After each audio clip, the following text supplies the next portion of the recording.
రెస్పెక్ట్కి ఆ కమిట్మెంట్ అంత ఫీలింగ్ ఉన్నట్టు నాకేం కనిపించట్లా.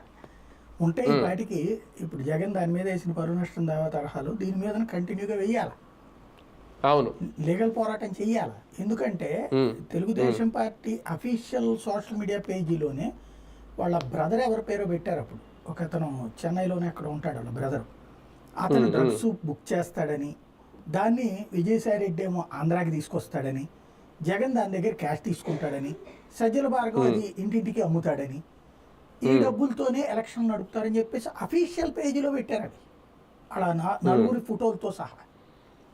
మరి ఇప్పుడు ఏమైపోయింది అది దాంట్లో రెండో అంటే ఇప్పుడు అవన్నీ మరి ఎక్కడికి వెళ్ళిపోయినాయి అసలు ఆ డ్రగ్స్ అన్నీ కూడా. ప్రాక్టికల్గా మనకి లాస్ట్ కొన్నాళ్ళ నుంచి కూడా జరుగుతున్నది వీళ్ళకి చేతకాంది ఏంటంటే చట్టపరమైన పోరాటం చేయలేకపోవడం. ఏదో విమర్శించారు మేము కూడా మాట్లాడుతుంటే మళ్ళీ ఇలా మాట్లాడడం కూడా లోపలేదు. ఇప్పుడు వీళ్ళకి సంబంధించిన ఇట్లాంటి విమర్శలు చేసినప్పుడు సోషల్ మీడియాలో పోస్టులు పెట్టినప్పుడు కేసులు పెడితేనేమో తప్పు అన్నటువంటి వాళ్ళు ఇవాళ వీళ్ళ సోషల్ మీడియా వాళ్ళ మీద కేసులు పెట్టి లోపలేస్తుంటే తప్పేం లేదని వాదిస్తారు. అదేమంటే అసభ్య పదజాలం. మరి ఇంతకుముందు కూడా అసభ్య పదజాలమే కదా. నీ అమ్మ డాష్ డాష్ అంటే ఏంటి అసభ్య పదజాలం కదా. లేకపోతే కనుక ఇంకొక పదాలు అసభ్య పదజాలాలు కదా.